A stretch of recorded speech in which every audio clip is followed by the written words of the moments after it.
Like, subscribe, and get notified.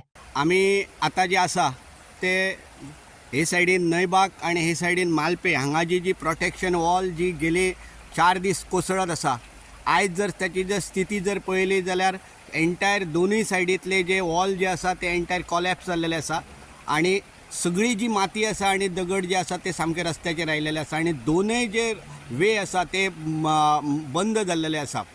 गेल्या 2 दिसां पासून ह्यो जो नॅशनल हायवे 66 एक्चुअली रहदारी खातीर बंद केल्लो आणि जो ओल्ड जो आसलो तो ओपन केल्लो आसा. पण आयज जर त्याची जर स्थिती जर पळयली जाल्यार जी उरलेली जी प्रोटेक्शन वॉल जी आसा पळय ती एंटायर कॉलॅप्स जाल्लेली आसा आणि सगळी जी माती आसा ती रस्त्याचेर आयिल्ली आसा. ह्या येणाऱ्या ज्या पावसान याची जी स्थिती जी आसा जी उरलेली जी उरल्या थोडीशी ती सुद्धा कॉलॅप्स जावपाची मार्गाचेर आसा.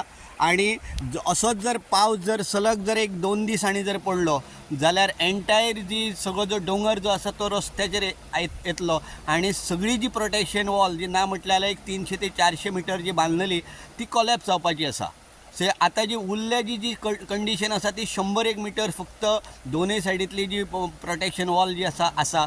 पण म्हाज्या अंदाजा प्रमाणे जर आता जो पावस जर पळयलो आणि जी ह्यो जो डोंगर जो कट केल्लो आसा ताची जर स्थिती जर पळयली जाल्यार सगळी जी माती आसा किंवा सगळो जो डोंगर जो आसा तो सकयल रस्त्याचेर येवन राष्ट्रीय मार्ग पूर्णता म्हणजे जसो पयलीं आसलो तशाच पद्दतीची स्थिती परत जातली अशें दिसता. पेडण्याच्यान विनोद मेथर. Watch on Herald TV.